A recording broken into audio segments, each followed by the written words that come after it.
Hi అండి. ఈరోజు ఎంతో సింపుల్‌గా చేసుకునే కీమా బిర్యానీ చాలా అంటే చాలా ఈజీగా చేసుకోవచ్చు. చూసారు కదా ఎంత కలర్‌ఫుల్‌గా ఉందో. బోన్ మూలుగా. సరే ఇప్పుడు ఈ ప్రాసెస్ ఏంటో చూసేద్దాం రండి. నేనైతే ఒక హాఫ్ కిలో కీమా తీసుకున్నాను. బోన్స్ ఉన్నాయి అంటే మూలుగలు ఉన్నాయి. ఇదంతా కీమా. దీంట్లోకి వచ్చేసి ఉప్పు వేస్తున్నాను నేను. దొడ్డు ఉప్పు వేసుకుంటున్నాను. అలానే పసుపు కొంచెం ఎక్కువనే, చిన్న స్పూన్ కాబట్టి కొంచెం ఎక్కువ వేసాను. 1 స్పూన్ కారం, టేస్ట్కి తగ్గట్టు వేసుకోండి. మళ్ళీ మనం యాడ్ చేస్తాము. సో ఇది వేసుకున్న తర్వాత 1 స్పూన్ అల్లం వెల్లుల్లి పేస్ట్ వేసుకుంటున్నాను. దీంట్లో కొంచెం వాటర్ యాడ్ చేస్తున్నాను. ఇప్పుడు మనం దీన్ని ఒక 3 విజిల్స్ అయితే రానిద్దాం. కీమానే కదా అన్ని ఎందుకు అనుకోవచ్చు, కానీ ఇది కొంచెం సాఫ్ట్గా అయితేనే బాగుంటుంది. దీన్ని విజిల్ పెట్టేస్తున్నాను నేను. కుక్కర్ మూత పెట్టిన ఒక 3 విజిల్స్ అయితే రానిద్దాం. విజిల్ తర్వాత మటన్ చూసారా ఎలా ఉడికిపోయిందో, సాఫ్ట్గా అయితే ఉడికిపోయింది. చూసారు కదా. ఇప్పుడు మనం మెయిన్ ప్రాసెస్ స్టార్ట్ చేద్దాం. ఒక గిన్నెలో అయితే వాటర్ పెట్టుకోవాలి. దాంట్లో సాజీరా, స్టార్ ఫ్లవర్, ఒక మొగ్గ, ఇంకా ఇలాచి, లవంగాలు, సాజీరా ఆకు వేసుకొని వాటర్ అయితే బాయిల్ అవ్వాలి. దీంట్లోనే కొంచెం అల్లం వెల్లుల్లి పేస్ట్, కొంచెం ఆయిల్, ఉప్పు కూడా వేస్తున్నాను. ఉప్పు కొంచెం ఎక్కువనే వేసుకోవాలి, ఎందుకంటే వాటర్లో వెళ్ళిపోతుంది కాబట్టి. ఉప్పు వేసుకొని దీన్ని అయితే బాగా బాయిల్ చేద్దాం. పక్కనైతే ఒక కడాయి పెట్టుకోవాలి. కడాయి పెట్టుకొని దీంట్లో 1 స్పూన్ ఆయిల్, 1 స్పూన్ నెయ్యి వేసుకొని ఇది బాగా హీట్ చేసుకోవాలి. ఆయిల్ హీట్ అయిన తర్వాత సాజీరా, బిర్యానీ ఆకు, దీంట్లో వాడే గరం మసాలా వేసుకొని ఆనియన్స్ వేసుకోవాలి. ఆనియన్స్ కొంచెం గోల్డ్ కలర్ వచ్చే వరకు ఫ్రై చేసుకోవాలి. ఆయిల్లో గరం మసాలా వేస్తే ఫ్లేవరు బాగుంటుందని నేను ఫస్టే ఆయిల్లో వేసుకున్నాను. పుదీనా కూడా వేసుకుంటున్నాను నేను. వాటర్ బాగా బాయిల్ అయితే దీంట్లో రైస్ వేసేసుకుందాం. వాటర్లో రైస్ అయితే వేసేసుకున్నాము. రైస్ ఉడుకుతూ ఉంటుంది.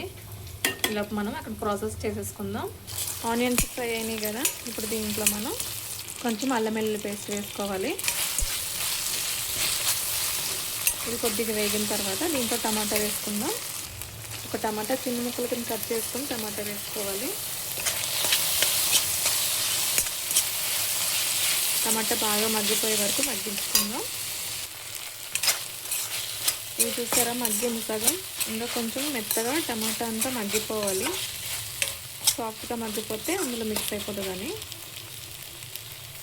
టమాటాలో జీలకర్ర పొడి, ధనియాల పొడి, నేను ఇలాచీ పొడి కూడా వేస్తున్నాను. ఫ్లేవర్ బాగుంటుంది. కొంచెం ఇలాచీ పౌడర్, ఇవన్నీ వేసి బాగా మిక్స్ చేయాలి. దీంట్లో కారం వేసుకుంటున్నాను. అలానే కొంచెం ఉప్పు కూడా వేస్తున్నాను. ఉప్పు నేను సెకండ్ టైం వేస్తున్నా కాబట్టి కొంచెం చూసి వేసుకోవాలి.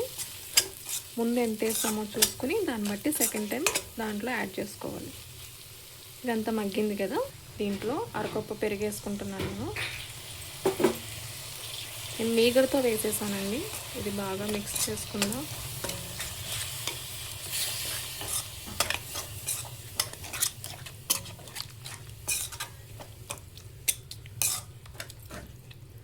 ఇప్పుడు దీని మనం ముందుగా ఉడకబెట్టుకున్న కీమా అయితే వేసేస్తున్నాను. కీమా అంతా దీంట్లో బాగా మిక్స్ అయిపోయేటట్టు బాగా కలిపేసుకోవాలి. దీన్ని కొంచెం మూత పెట్టి మనం వేసిన ఉప్పు, కారం, మసాలాలన్నీ దీనికి పట్టుకునేటట్టు కాస్త మూత పెట్టి మగ్గించుకుందాం.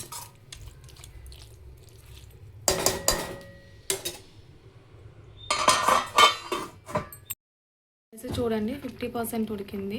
ఇంకొక 10-15% ఉడికితే రైస్ తీసేసుకోవచ్చు. ఇది చూడండి, ఇది మొత్తం అయితే ఉడికిపోయింది. ఇప్పుడు మనం దీనిపైన రైస్ అప్లై చేసేసుకుందాం. నేను ఇది కడాయిలోంచి వేరే కడాయిలోకి అయితే మార్చుకుంటున్నాను. కీమా పైన అయితే రైస్ అయితే వేసేసుకున్నాను. ఇదంతా వేసేసుకున్న తర్వాత కొంచెం కొత్తిమీర, కొంచెం పుదీనా, కొన్ని బ్రౌన్ ఆనియన్స్, కొంచెం గరం మసాలా లైట్గా పైన అయితే వేస్తున్నాను. పైన కొంచెం నెయ్యి అయితే యాడ్ చేస్తున్నాను.